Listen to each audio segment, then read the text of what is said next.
Martes 11 de junio de 2024, emisión número 561 de la memoria histórica aún no contada del conflicto armado en Colombia. El tema es la emboscada perpetrada por terroristas de las FARC encabezados por Ciro Castaño y Arrayanales en combinación con terroristas del MRL encabezados por Conrado Salazar, alias Zarpazo, en hechos lamentables ocurridos en límites del departamento del Valle y el antiguo departamento de Caldas, luego partido en tres: Caldas, Risaralda y Quindío. Estos sucesos fueron en 1967, en el mes de marzo, en el sitio La Colorada, área rural del municipio de Cartago, Valle del Cauca. Un hecho que sacudió a la opinión pública en el país por la crueldad como sucedió y porque sacó a relucir que en el viejo Caldas no se había acabado la violencia que creían superada hacía un año, luego de las desapariciones progresivas de todos los bandidos que hicieron famosos y tristemente célebres en esta región. Adelante, Nico. Mi coronel, ¿cuál fue la primera información que conoció el país por los medios de comunicación acerca de la sangrienta emboscada de bandoleros comunistas y liberales del MRL contra tropas de la octava brigada en la vereda La Colorada, del municipio de Cartago, departamento del Valle, en marzo de 1967? Pues el titular del periódico El Tiempo del día 27 de marzo de 1967 fue impactante porque en primera página apareció la foto del subteniente del ejército Máximo Martínez Guerrero asesinado en ese combate y un mapa que señalaba que en los límites de Cartago, Anserma-Nuevo, Quindío, el Águila Valle, Quimbaya, muy cerca en esa zona que es bastante poblada, bastante cafetera y bastante agrícola, pero por demás muy violenta en la historia de Colombia, había ocurrido nuevamente un hecho de sangre y en este caso habían muerto 8 militares y se presumía que 10 bandoleros.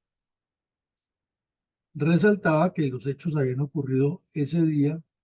que el clima estaba muy malo, que se tenía información que la emboscada la había hecho una cuadrilla mixta de bandoleros de las FARC encabezados por Ciro Castaño Trujillo, quien 3 años antes había estado en los combates en Río Chiquito, al norte del Cauca, acompañando a Tiro Fijo, y que ahora estaba en el Valle del Cauca desarrollando labores con el Partido Comunista para tomar todo ese acumulado humano que había en la cordillera central. Y también se decía que Conrado Salazar, un célebre bandido del MRL, que fue el terror en la región del Valle del Cauca, sobre quien un sargento del ejército que estuvo infiltrado en su cuadrilla escribió la historia de su accionar criminal. Luego, pues, detallan algunos hechos que se suponía que estaban ocurriendo allá. Eh, Se relacionó que sí, efectivamente había varios militares muertos. Circuló la información que el helicóptero donde iba el coronel Ricardo Charri Solano, comandante de la brigada, había sido avaliado y que la octava brigada había declarado el sitio como zona de guerra, que estaban tropas del batallón San Mateo de Pereira, tropas del batallón Vencedores, realizando la persecución de los bandidos y que en el momento en que llegaron las tropas a apoyar a esa unidad especial que se había infiltrado, que era un grupo especial entrenado exclusivamente para contraguerrillas, habían sido también atacados y habían causado más bajas. Esa fue la primera información que se recibió. Y coronel, ¿cómo impactaron a los colombianos las fotos de los militares asesinados en la sangrienta emboscada de los bandoleros comunistas y liberales del MRL contra las tropas de la octava brigada en el municipio de Cartago? Pues impactaron muchísimo, mi coronel, porque no había pasado sino año y medio, 2 años de la muerte de Efraín González, que ha sido uno de los asesinos más grandes que había habido. Eh, Se suponía que ya con la desaparición de Chispa, Sangre Negra, Desquite, Tarzán, el Mosco y los demás bandidos que hemos hablado aquí, el Quindío y esa zona del norte del valle se han pacificado. El gobierno de Valencia había dado un parte de victoria 20 juliero. El señor Lleras Restrepo asumía la presidencia y también decía un poco de cosas de autoelogios, pero la foto del comandante del ejército al lado del féretro del teniente asesinado y la cantidad de munición y armas, elementos decomisados a los bandidos, le trajo a Colombia el recuerdo de que no solamente en el Huila y el Tolima la violencia estaba disparada, sino que al lado de la aparición del ELN en Santander había unos focos de violencia de distintas vertientes y que nuevamente el país tenía que aceptar el asesinato de un militar o de unos militares de manera atroz por los bandoleros.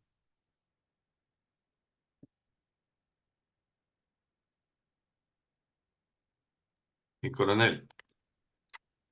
hagamos una reconstrucción de los hechos de la sangrienta emboscada de los bandoleros comunistas y del MRL contra tropas de la octava brigada en la vereda La Colorada, en el municipio de Cartago, en marzo del 67, y que el diario El Tiempo tituló 22 horas duró el combate con guerrilleros en Cartago. Lástima que la foto está un poco borrosa, pero es impresionante. Es el momento en que el coronel Charles Serrano y unos oficiales y soldados que lo estaban escoltando, donde el coronel llegó a montar el puesto de mando, reciben en unos semovientes los cadáveres de militares asesinados. Porque pues el hecho ocurrió en los límites del valle y del antiguo Caldas, pero no fue allá al lado de la carretera, sino en la montaña. Entonces, el periódico El Tiempo, con esa foto y otras impactantes, publicó una crónica y dio más o menos la información que era un grupo del ejército especializado en localizar a los bandidos, que era lo que se utilizaba, ahora lo llaman los RECON, y este grupo pues no tenía todos los apoyos que existen ahora de helicópteros, de GPS, radios adelantados, sino que era un grupo que se infiltraba, inclusive tenía la capacidad de hacerse pasar por bandidos en la zona, localizaba a los delincuentes, llamaba por radio y daba una ubicación aproximada y ahí llegaban las tropas a apoyarlos. O en otras ocasiones ese grupo estaba tan bien entrenado que ellos mismos daban de baja a los bandidos y regresaban. Eran unos grupos muy entrenados y pequeños, como en este caso, que eran al mando de un capitán, un subteniente y la mayoría eran suboficiales. Y quienes los acompañaban eran soldados experimentados en la guerra de Marquetalia y Río Chiquito. Eh, el enfrentamiento inició a las 6 de la mañana del día 26 de marzo y se prolongó hasta el amanecer del día 27 en unas circunstancias muy difíciles. No podía haber apoyo helicoportado porque la zona es quebrada, es Valle del Cauca, pero es sobre la cordillera que ahí es muy estrecha, las dos cordilleras. Entonces los pilotos difícilmente podían entrar, o como pasa en la foto que se ve el piloto descansando mientras espera que el tiempo destape para poder continuar, y ahí está el semoviente en el que trajeron a algunos de los soldados asesinados. El sitio ocurrió en la vereda o en el sector que se llama Piedra Moler de la vereda La Colorada. Eh, el combate ocurrió en el sitio. Los antecedentes era que los campesinos habían ido a informar ya al comando de la policía en Cartago, en el sector del Dinde, una finca que llama el Dinde, eh, que es boscosa en una parte, habían visto la presencia de grupos de bandidos y la información fue reiterativa. Luego el grupo especial localizó huellas, localizó indicios de que por allí había algo grande y estando buscándolos, ya los bandidos habían detectado al grupo especial, que era, como lo sabemos, especialista en localizarlos, en infiltrarse, y les montaron una emboscada por un sitio de obligatorio paso, pero una emboscada al estilo de Tiro Fijo y de Ciro Trujillo, de una emboscada de demoler la tropa completamente. Y sin embargo, estos soldados eran tan bien entrenados que en la reacción dieron de baja a 6 bandidos, pero eso fue todo el día y los que llegaron a apoyarlos cayeron en la trampa y también tuvieron bajas. Entonces, los cadáveres fueron llevados a Cartago, los de los bandidos, pero los enterraron en un corregimiento de esos porque ya estaban en descomposición. Sin embargo, el juez penal que asumió la investigación ordenó exhumarlos porque se necesitaba saber si efectivamente eh, los entre los muertos estaba Ciro Trujillo y Zarpazo, como se suponía, ya que habían caído un par de sujetos que tenían el parecido físico a él. Como se nota ahí, el sitio de la foto que toma el periodista del Tiempo, una zona muy difícil, muy boscosa, muy de difícil acceso, donde el helicóptero aterrizó para iniciar la evacuación de los cadáveres. Entonces, esa fue ya una información más completa y que dio muchas más pautas de lo que estaba ocurriendo. Y se le agregó que se había establecido un dispositivo con la policía y el ejército tratando de evitar que los bandidos salieran del área.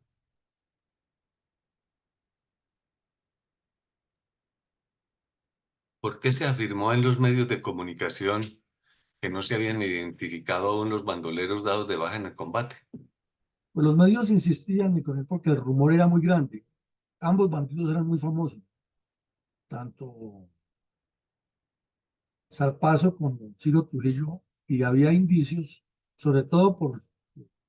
Ciro Trujillo, que ha caído un bandido muy parecido físicamente y estaban verificando con la registraduría las huellas de los bandidos, a ver quiénes eran, y porque se decía también entre los documentos que encontraron que pertenecían al ELN y a las FARC, y eso causaba mucha sospecha porque o eran FARC o eran ELN, ya que eran dos grupos que no estaban de acuerdo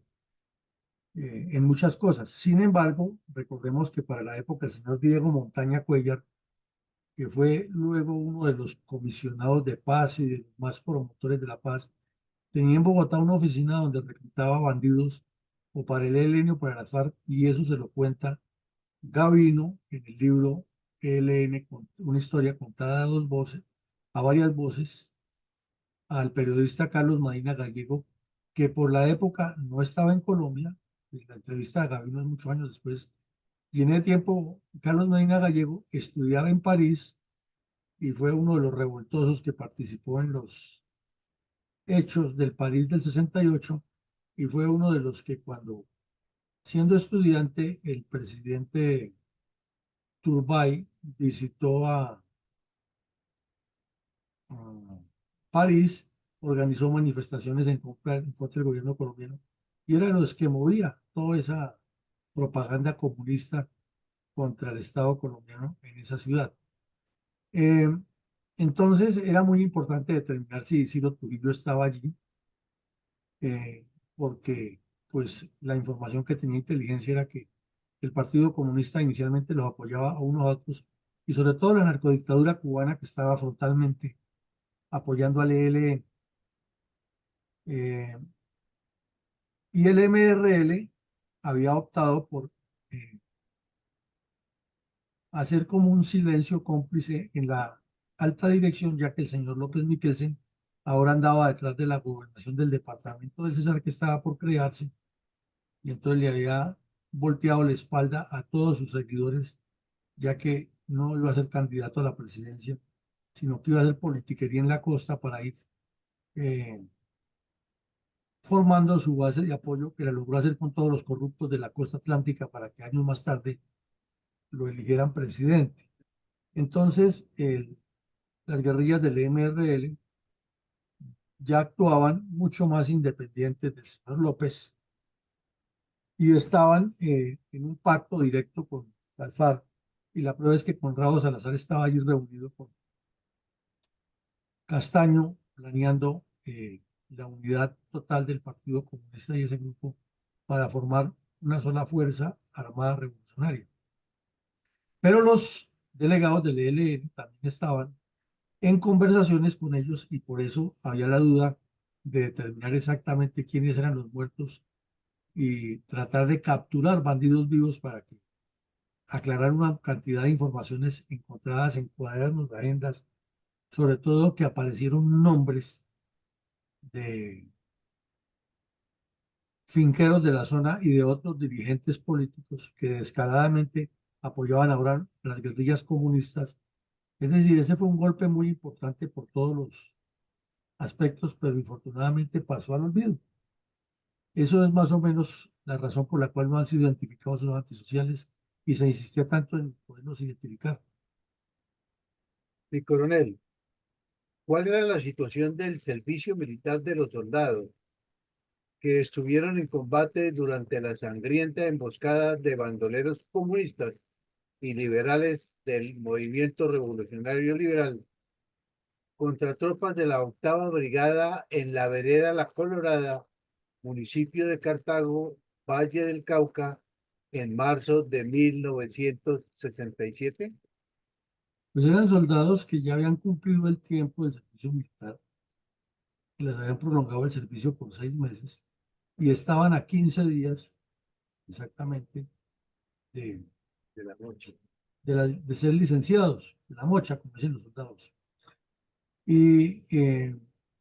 en ese proceso, pues se presentó esa operación y los incluyeron,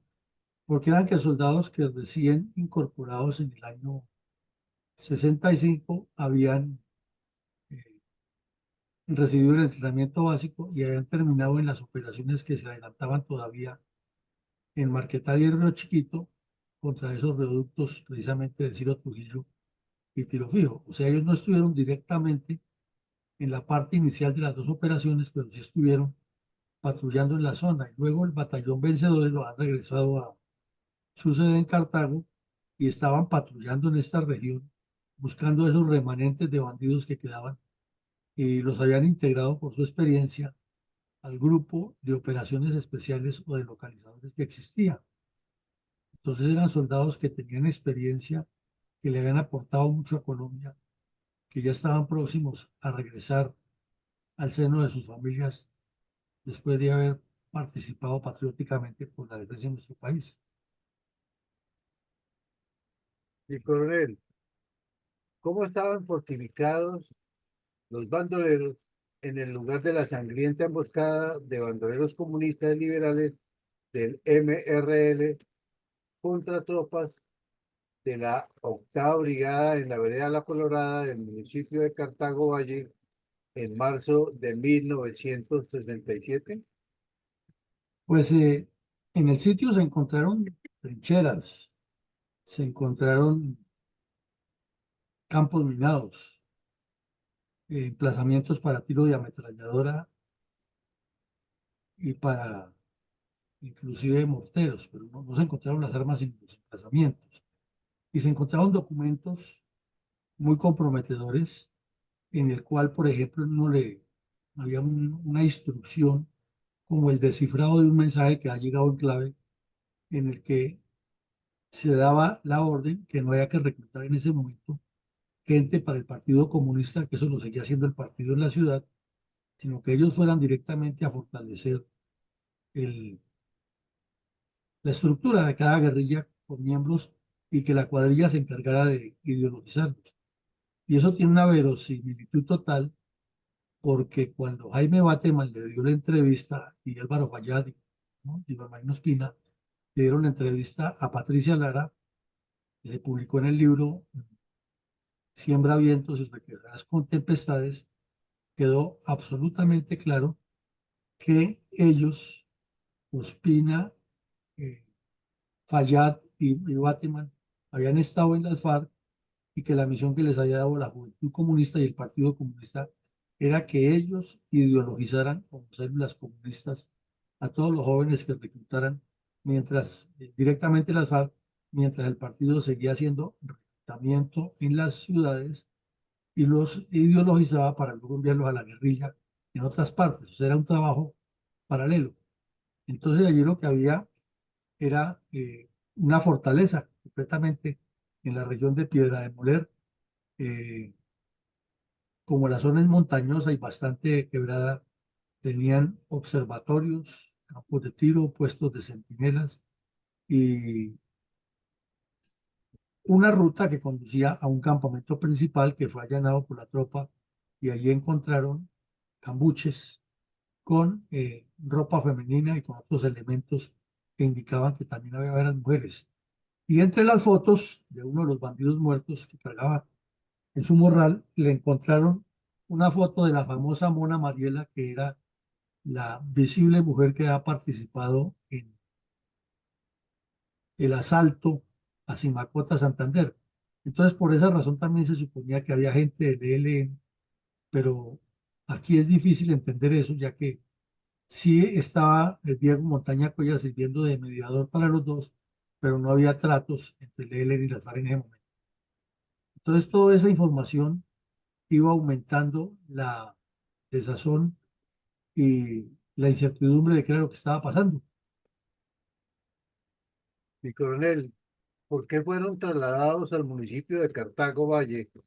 los cadáveres de los 6 bandoleros dados de baja por las tropas de la 8ª Brigada?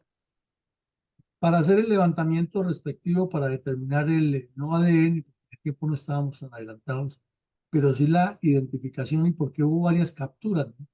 Comenzando la de un sujeto que en medio del combate salió con las manos arriba, que no lo mataran, y pues se suponía que era un guerrillero, y después cuando ya lo entrevistó el juez penal militar, decía que él era un campesino y que estaba temeroso de que lo mataran, pero pues eso nunca se pudo establecer. Y porque hubo otros capturados que fueron llevados al batallón vencedores, y con todo ese acopio de información que hubo allí, pues el afán era exactamente determinar, ya que uno de los muertos era muy parecido físicamente a Ciro Trujillo, y por la calidad de los documentos encontrados se sabía que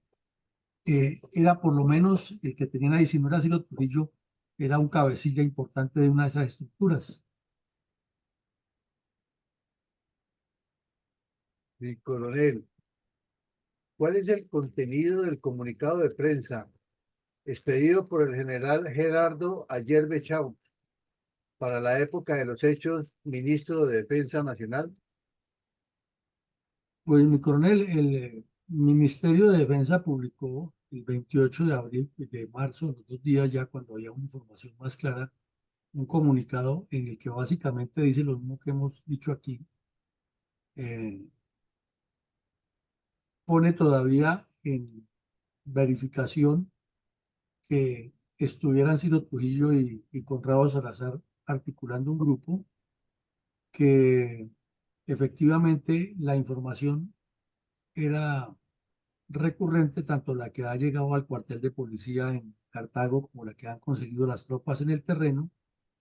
que el grupo especial o el grupo de localizadores de la 8ª Brigada al mando de un capitán se había aproximado y que en el combate dio los nombres, habían muerto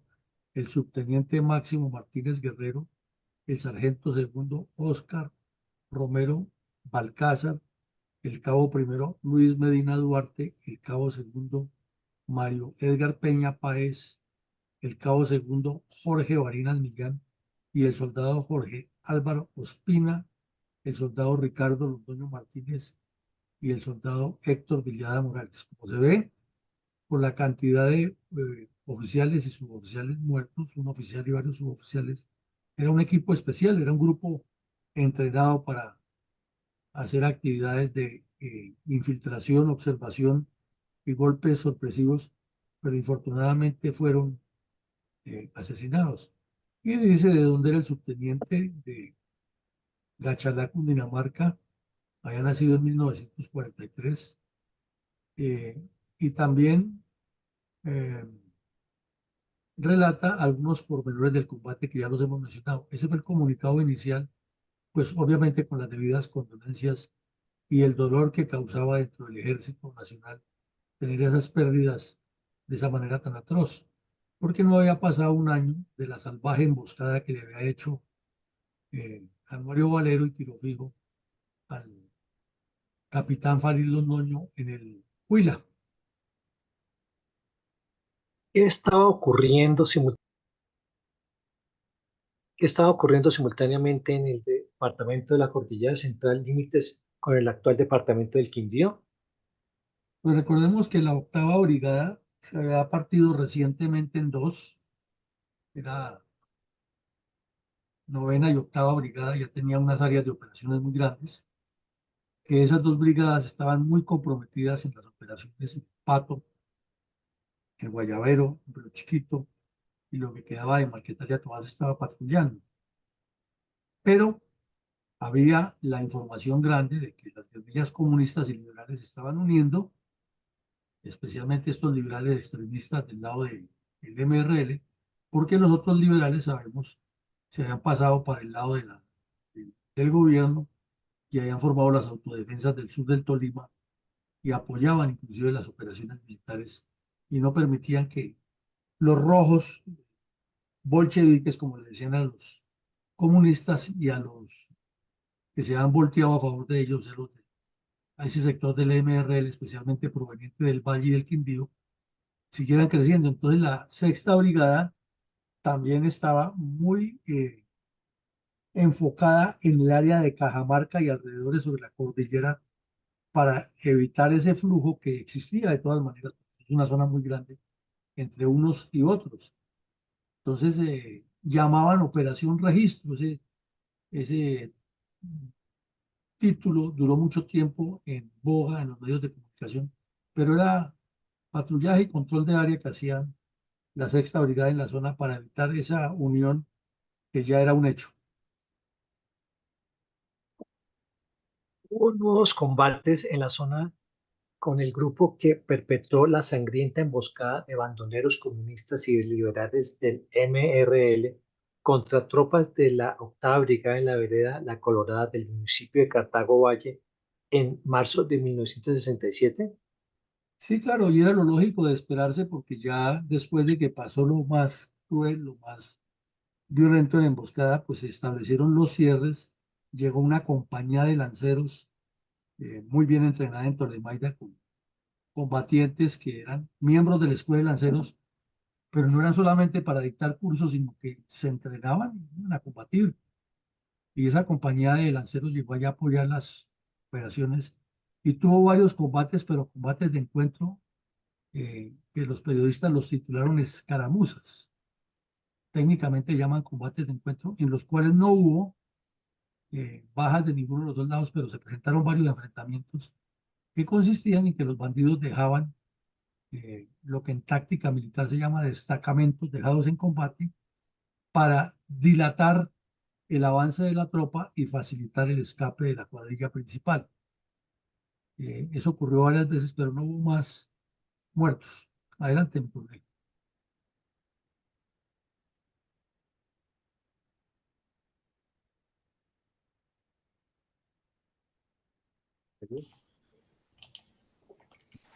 Mi coronel, hubo capturados civiles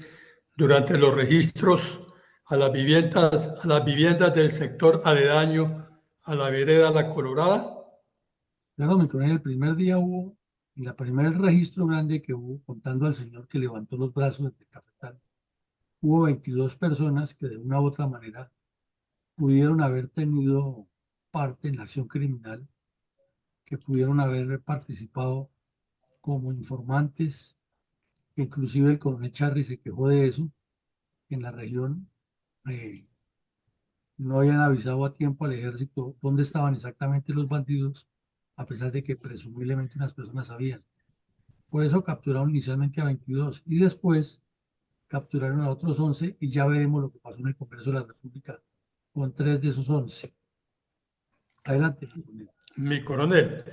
¿cuál era el brillante perfil profesional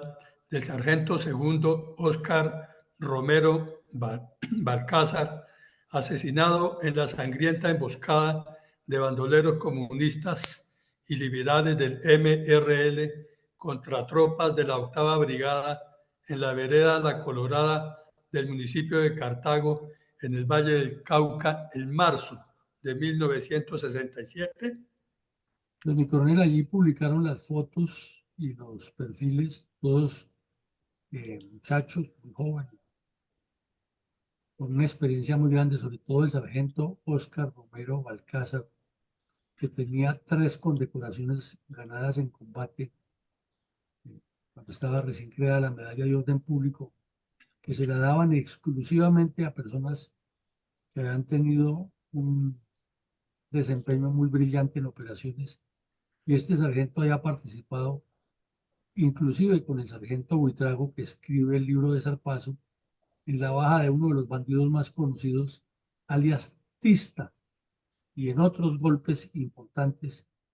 Y era un hombre que él mismo pedía participar en esos grupos especiales porque tenía las condiciones para infiltrarse en el monte, para soportar las inclemencias del tiempo y la paciencia del cazador para llegar hasta donde estaba el grupo de bandidos. Y este fue el primero que cayó allí. También cayó un cabo segundo Luis Medina Duarte, pero oriundo de Bucaramanga, que había iniciado su carrera en el batallón Vargas, ya tenía 24 años de edad y ya estaba adquiriendo la experiencia al lado del sargento y era uno de los que se estaba formando en ese entrenamiento. Igual pasó con el cabo segundo Edgar Mario Peña Páez, que era natural de Paime, Boyacá, eh, y era otro suboficial muy distinguido que había iniciado en el 64 como soldado en la Escuela de Artillería y había hecho el curso para suboficial y ha sido trasladado al batallón San Mateo, donde se destacaba como uno de los mejores suboficiales de la unidad. Generalmente los suboficiales boyacenses son excelentes en el servicio para los batallones donde trabajan. También cayó el cabo Jorge Barinas Millán, eh, boyacense también. También había entrado a la escuela de artillería y era compañero de promoción y de curso del cabo Peña. Y el soldado Néstor Ávila, que eh, había ingresado al ejército en noviembre de 65. Lo mismo el soldado Álvaro Espina, que era natural de Rovira, Tolima, y era un soldado muy distinguido en el rastreo de huellas. Tenía el olfato del campesino para trabajar en la zona. Y pues las características físicas del campesino tolimense, muy delgados y muy hábiles y muy ágiles, con una habilidad especial también para moverse dentro del monte, la montaña. Entonces, esos perfiles los publicó El Tiempo, resaltando los valiosos hombres que perdió Colombia a manos de los asesinos comunistas en esa región. Mi coronel, ¿por qué se aseguraba en los medios de comunicación que los guerrilleros trataban de romper el cerco militar?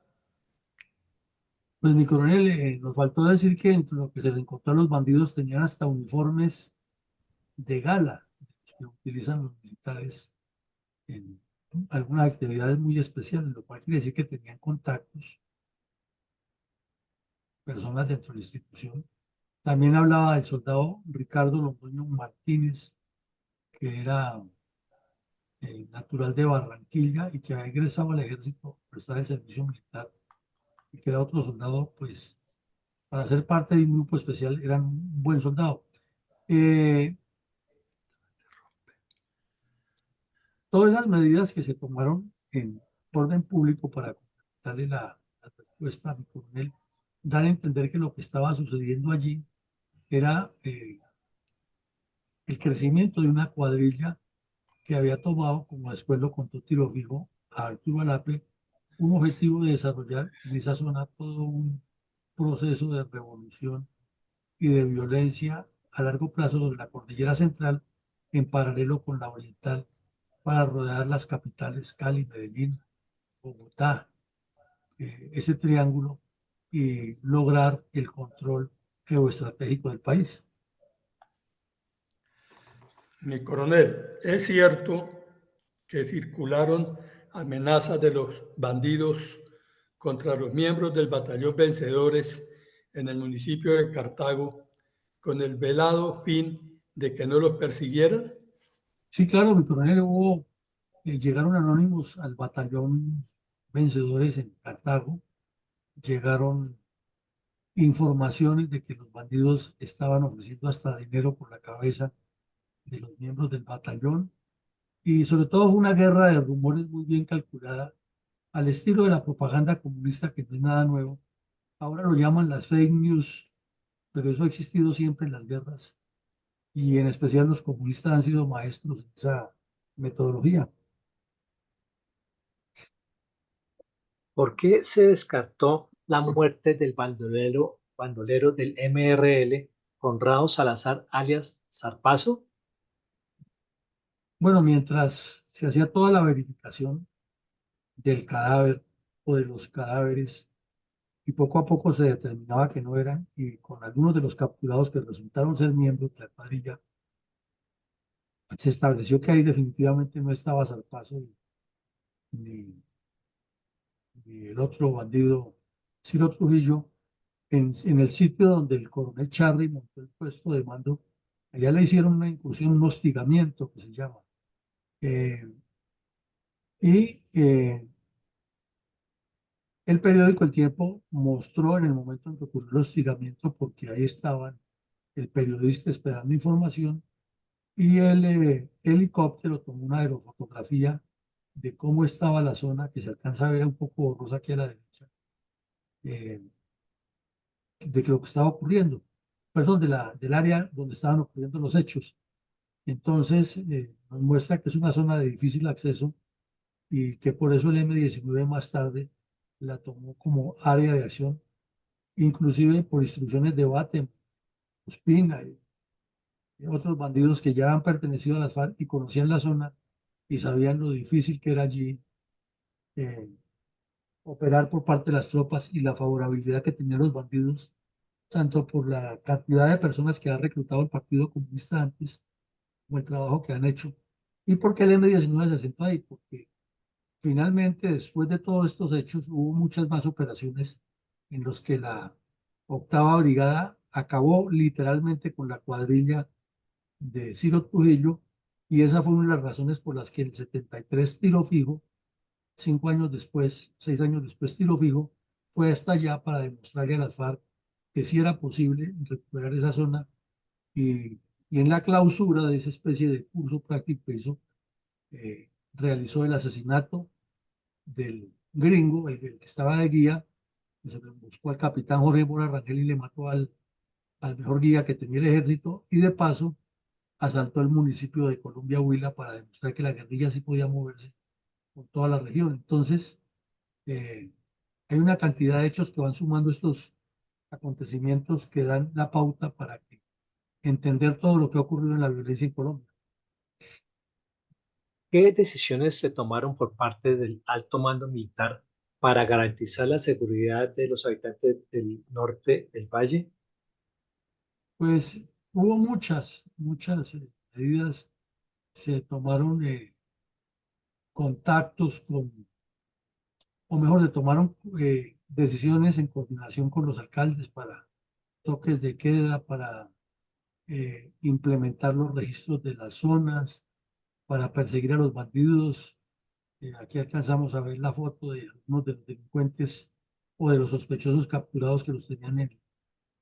la plaza de armas del batallón Vencedores en Cartago. Y hubo declaraciones del comandante de la brigada informando que se han tomado una serie de medidas eh, precautelativas para mejorar la seguridad en la zona, que se estaba haciendo el registro de las viviendas, que se estaba entrevistando a los campesinos por las emisoras, se enviaban mensajes, se repartían volantes a la mano y en helicóptero ofreciendo 150.000 pesos por la cabeza de los bandidos que habían perpetrado los hechos. Y el coronel Charly Solano se movía por la zona con unos suboficiales, oficiales y soldados, también hablando con los campesinos y motivando la búsqueda de los delincuentes que han perpetrado el acto terrorista. ¿Qué afirmó el coronel Ricardo Charly Solano, comandante de la 8ª Brigada, mediante comunicado público? Pues hizo un recuento de los acontecimientos, hizo un balance general, invitó a la comunidad a que actuara en consecuencia. Relató que algunos de los detenidos ya han sido liberados y que otros tenían que ver con el M-19 y, perdón, con las FARC, y le contó al país en síntesis que la misión de las fuerzas militares continuaría, eh, y por eso se especulaba también que había la posibilidad de que si los bandidos estuvieran tratando de salirse de la zona, era lo obvio, para huir hacia el Tolima o hacia el occidente en dirección a Risaralda.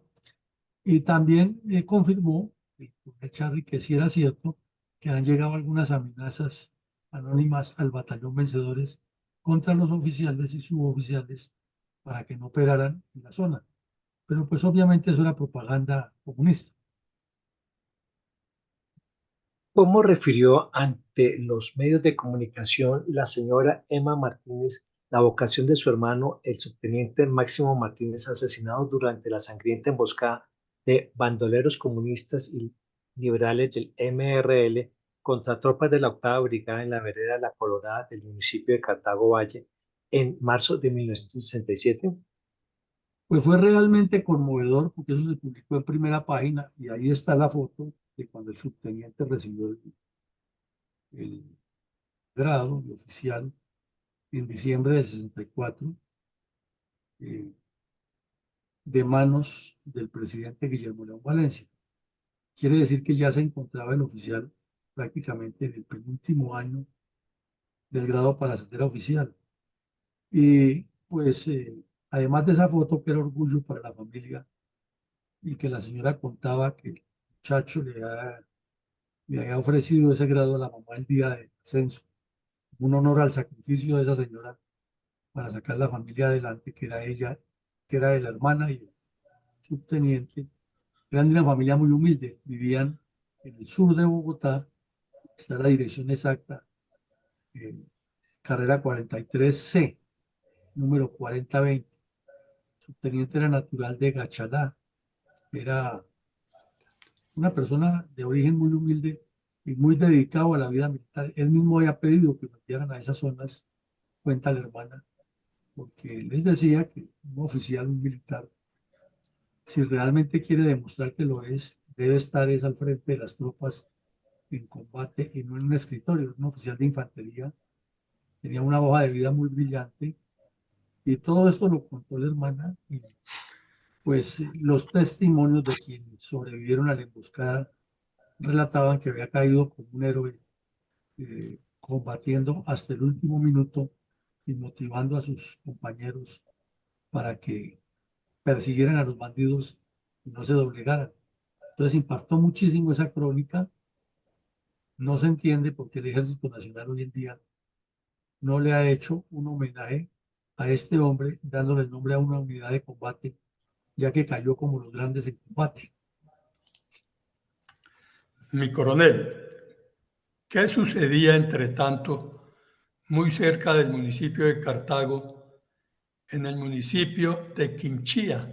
Risaralda, con el ELN? Pues que los servicios de inteligencia que ya estaban creciendo, el batallón que posteriormente se llamó Charly Solano en memoria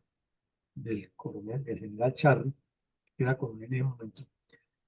Ese municipio de Quinchía Risaralda se estaba llenando de bandidos del ELN. Y allí había información muy amplia que tanto en Quinchía como en Puerto Rico estaban unas células de este grupo terrorista reclutando campesinos y enviándolos a Santander y otros dejándolos en la zona, lo que ellos llaman abriendo zona, formando base revolucionaria para construir el grupo terrorista. Y de paso, pues había ocurrido en esos mismos días un hecho que ya vimos aquí, que fue el asalto a un tren pagador por parte de unos terroristas del ELN que iban acompañados de un periodista mexicano y un fotógrafo colombiano y otro mexicano, que fueron capturados aquí en Bogotá, en el Hotel Tequendama, con pruebas de que ellos no eran solamente comunicadores, sino que hacían parte de una red internacional de apoyo al ELN. Entonces el país estaba muy caldeado de toda esa información. El ELN estaba creciendo sobre todo en Santander y con redes urbanas aquí en Bogotá. Y ahora lo que faltaba en el viejo Caldas, donde supuestamente se ha eliminado la violencia y donde Lleras Camargo y Valencia se les había llenado la boca diciendo que en sus gobiernos se ha acabado la violencia en esas regiones. Ahora lo veíamos que en el gobierno de Lleras Restrepo estaba era resurgiendo y con más fuerza. Por eso aquí insistimos mucho en esta fundación, que el cuento barato de que el Frente Nacional trajo paz a Colombia es una absoluta mentira demagógica y politiquera de los presidentes que integraron ese, ese periodo de gobierno de 16 años y de quienes los acompañaron, especialmente los ministros civiles, que duraron mucho tiempo autoelogiándose que ellos le han dado la paz a Colombia. Mi coronel, ¿cuál era el balance de militares caídos en acción durante el mes de marzo de 1967? Pues mi coronel, el titular que publicó el periódico El Tiempo con base en un comunicado oficial del Ministerio de Defensa es completamente contrario al autoelogio que se hacía en los gobiernos del Frente Nacional y en especial eh, el del señor Lleras Restrepo, que hablaba que él había llegado a pacificar el país y en ese momento era todavía Colombia un país muy coloquial, muy bucólico. Y él estaba muy interesado era porque en Punta del Este, Uruguay, había una reunión de mandatarios y de cancilleres para hablar y le dio fue más bombo a su viaje a Punta del Este que lo que estaba ocurriendo. Pero el Ministerio de Defensa publicó que habían muerto 33 militares en el mes de marzo, una cifra elevadísima, más de uno por día en diferentes regiones del país, y que habían sido detenidos 57 bandidos y muertos 19, y algunos de esos bandidos ya estaban en la cárcel de la Gorgona. Entonces, relata, por ejemplo, que en Chaparral habían muerto los antisociales Modesto Borges y Edgar Humberto Bustos Salamanca, integrantes de las FARC, que en la zona de la primera brigada habían dado de baja a un bandido, Horacio Santoyo, Honorio Santoyo, alias Paticortico, Patichiquito, perdón, Paticortico era del Tolima, que en la zona de la quinta brigada han sido de baja otros bandidos del ELN, que en la sexta brigada han sido capturados otros bandidos, que en la octava brigada también habían dado de baja a otros, y que en las Fuerzas Armadas había ocurrido una dantesca emboscada de Mario Valero en los límites del Huila y los llanos, y perdón, y el Caquetá en la región de Algeciras, de una emboscada demoledora contra eh, tropas del batallón Boyacá, que la vimos aquí, o sea, ya la vimos aquí en el análisis. exactamente en La Perdiz, que también el sitio conocido como La Perdiz, que llamó la emboscada de La Perdiz y sigue en la memoria colectiva de la novena brigada y de la región, esa famosa emboscada. También que en el municipio de Opón, perdón, de Cimitarra, cerca de Opón, entre Barrancabermeja y Cimitarra, hubo una emboscada del ELN contra el ferrocarril, donde asesinaron a unos miembros de la policía y se robaron un dinero del tren pagador y donde apareció implicado el periodista mexicano. Y luego relataban estos hechos del combate en que murieron los 8 militares y otros combates que hubo en una emboscada que le perpetraron al batallón Voltígeros cuando estaba escoltando un vehículo de transporte público en la región entre Sevilla y Cumbarco, corregimiento de Cumbarco en la zona rural de Sevilla, donde también era costumbre que los bandidos, ya lo hemos visto en otros episodios, detuvieran los vehículos, atracaran a todos los pasajeros, les hicieran arengas del Partido Comunista y los dejaran ir. En esa acción, ese mismo grupo de Ciro Trujillo y Zarpazo había asesinado a otros soldados del batallón Voltígeros. Y desde luego, pues el relato de la crítica situación ocurrida en la emboscada de la Colorada. Entonces, como vemos, el país completamente arrevolverado y el señor Gerardo Restrepo más interesado en su viaje a Punta del Este y con un show que sí tenía que pedirle permiso al Congreso para salir del país, que no tenía que pedir permiso, y los medios de comunicación hablando que entonces que ya el señor López Miquelsen estaba hablando en contactos con la dirección del partido para regresar, porque había que unificar el liberalismo y que venía una reforma agraria y bla, bla, bla.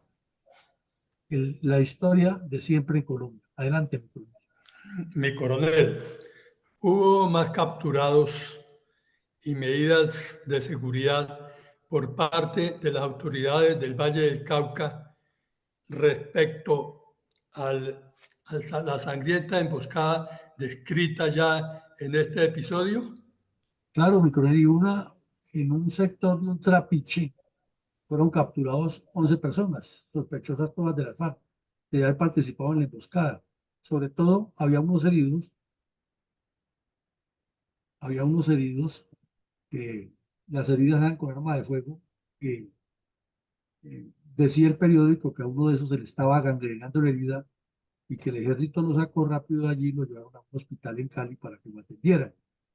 En medio de todas esas patrullas, esos 11 fueron llevados a reconocimientos, eh, no fue en un trapiche, sino en un guadua al corrijo, un cultivo de guadua, conocido como la finca Remolinos, de la zona rural de Cartago. Ya fueron capturados y puestos a disposición. Y la prueba era que sí eran bandidos porque le encontraron antecedentes de relaciones con una célula del ELN que se estaba tratando de crear en la región. Y les encontraron más documentos comprometedores de la guerrilla. Y alguno de esos confesó que sí eran guerrilleros, pero que él no ha participado en el hecho, que los otros sí, porque estaban heridos, que los estaban tratando de sacar de la región y tenían el apoyo de los campesinos. Y eso originó que llegara hasta el Congreso de la República y se armara otro de esos escándalos que armaban allá los políticos de izquierda. Entre tanto, pues la gobernación del Valle incrementó las ofertas por las recompensas por la captura de sus bandidos. Mi coronel, ¿por qué el general Ayer Bechaus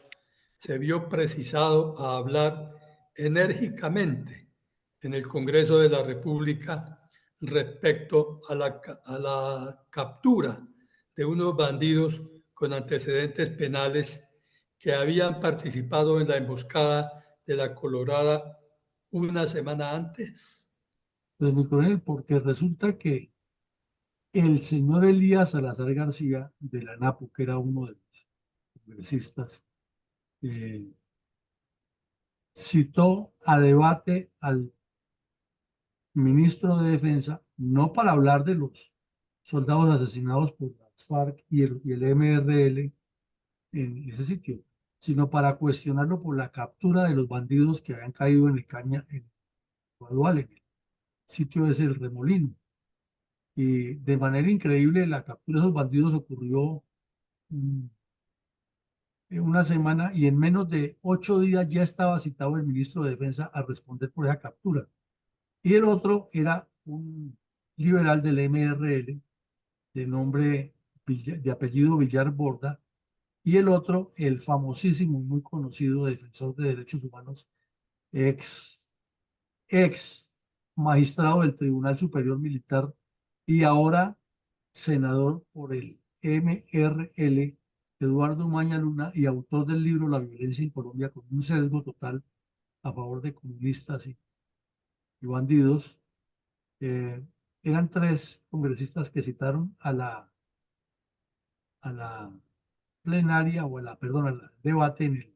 Congreso al ministro de Defensa y los tres por parejo atacando al ministro de Defensa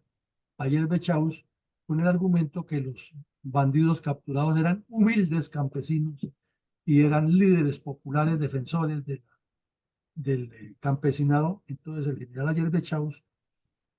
característica que tenía un hombre muy pausado y muy inteligente, contestó una a una las acusaciones y demostró con documentos en mano que por lo menos tres de los capturados eran miembros del ELN, con antecedentes que los heridos eran heridos por arma de fuego en combate y no han sido, como decía este señor, y que si el tema era ese, de lo que estaba hablando ahí, que no trajeran a colación otros hechos de otras sindicaciones que le hacían a las fuerzas militares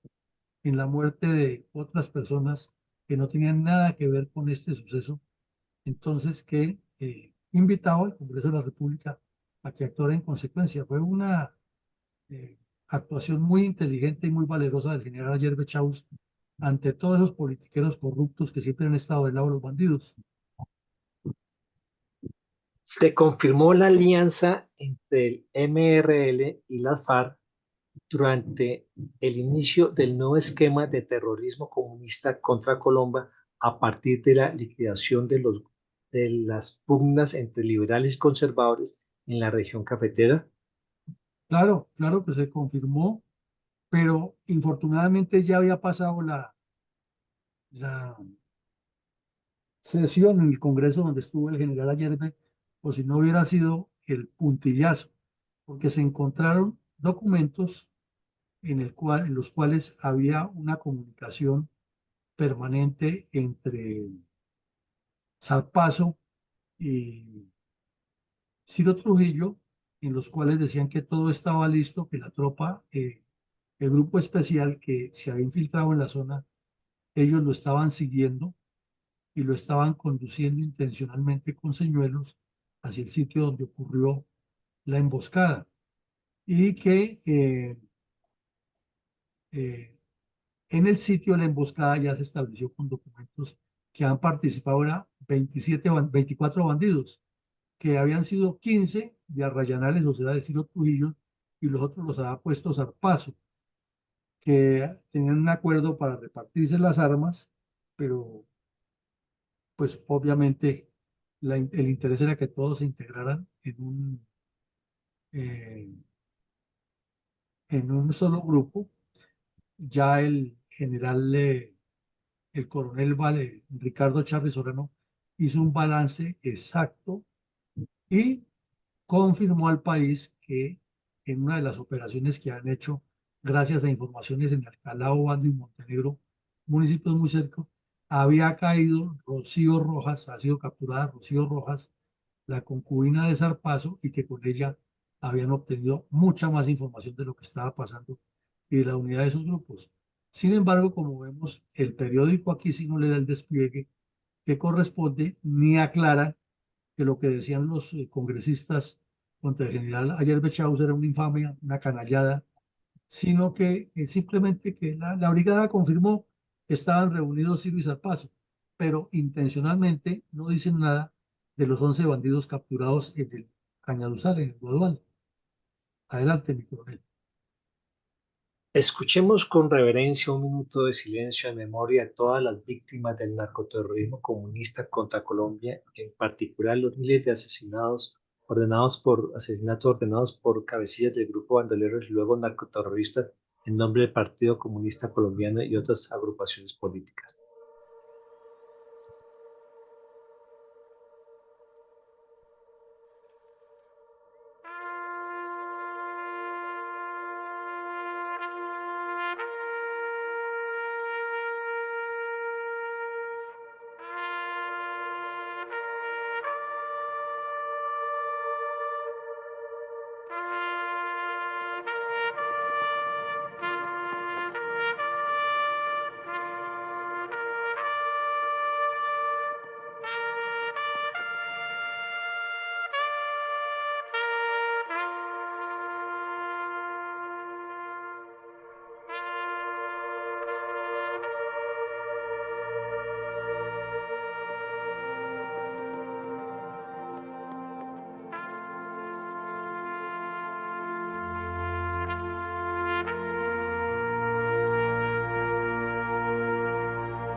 Mi coronel, el comentario para el día de hoy.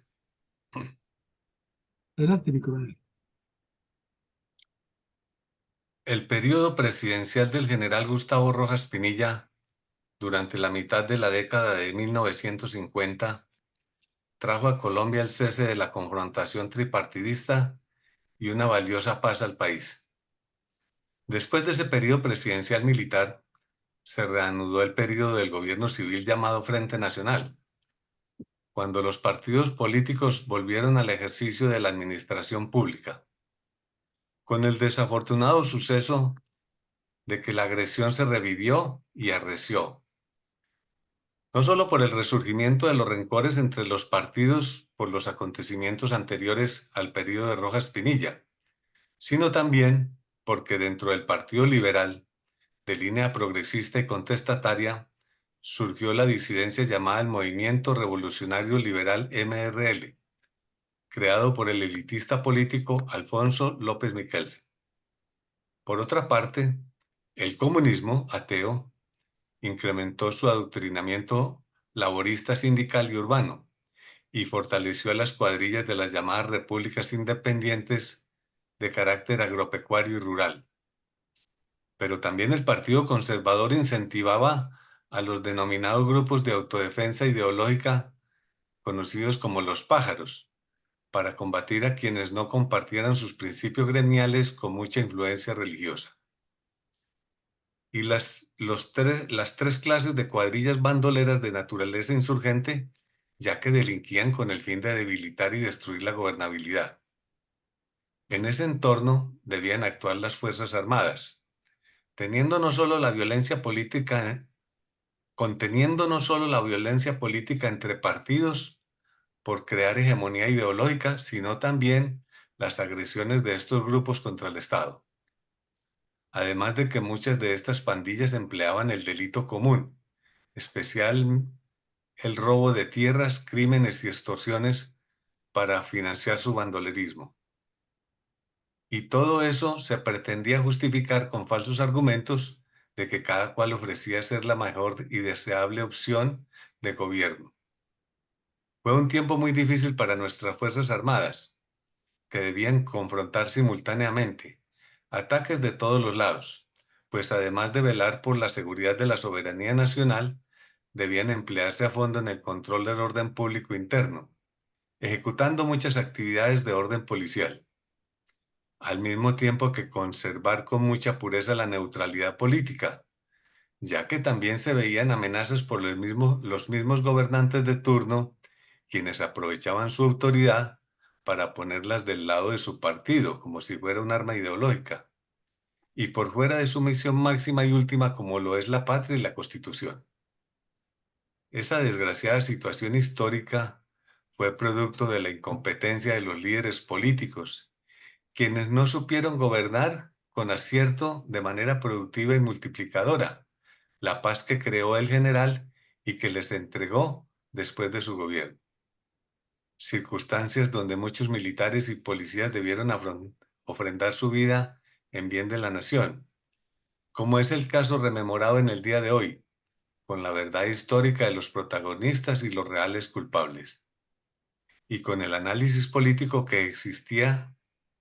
del ambiente que existía en ese momento, como lo fue la sangrienta emboscada en Cartago contra las tropas de la 8ª Brigada en el año 67. Hechos que deben ser recordados con el fin de que tanto los actuales dirigentes y líderes políticos, presentes como futuros, las sepan usar como referentes de lo que jamás debemos permitir que vuelva a suceder. Empeño en el que está comprometida la Fundación Excelencia, Liderazgo y Transformación. Gracias, mi coronel. Bueno, mi coronel, muchas gracias. Usted toca el punto esencial, los 3 partidos responsables por parejo, una evolución histórica que encuentra puntos de unión de cómo de un fenómeno se pasa al otro y que nos aclara a todos los asistentes a estos eventos que la intención del Partido Comunista siempre ha sido la de integrar un solo bloque de bandidos contra el Estado, tomarse el poder e imponer una dictadura totalitaria, y que en medio de todo ese avance, como usted mismo lo describe, han tenido responsabilidad las dirigencias de todos los grupos políticos por acción o por omisión o por complicidad, y no han asumido la responsabilidad de la historia. Por ende, estos episodios ponen los puntos sobre las sillas. Llegamos al final del ejercicio. Esta tarde tendremos una nueva actividad académica de análisis frente a lo que está sucediendo en Colombia con el cada vez más cuestionado gobierno del señor Petro. Y mañana retornaremos aquí a nuestra memoria histórica aún no contada del conflicto armado en Colombia. Un feliz día para todos. Que Dios nos siga acompañando, iluminando y bendiciendo. Gracias. Gracias, mi coronel.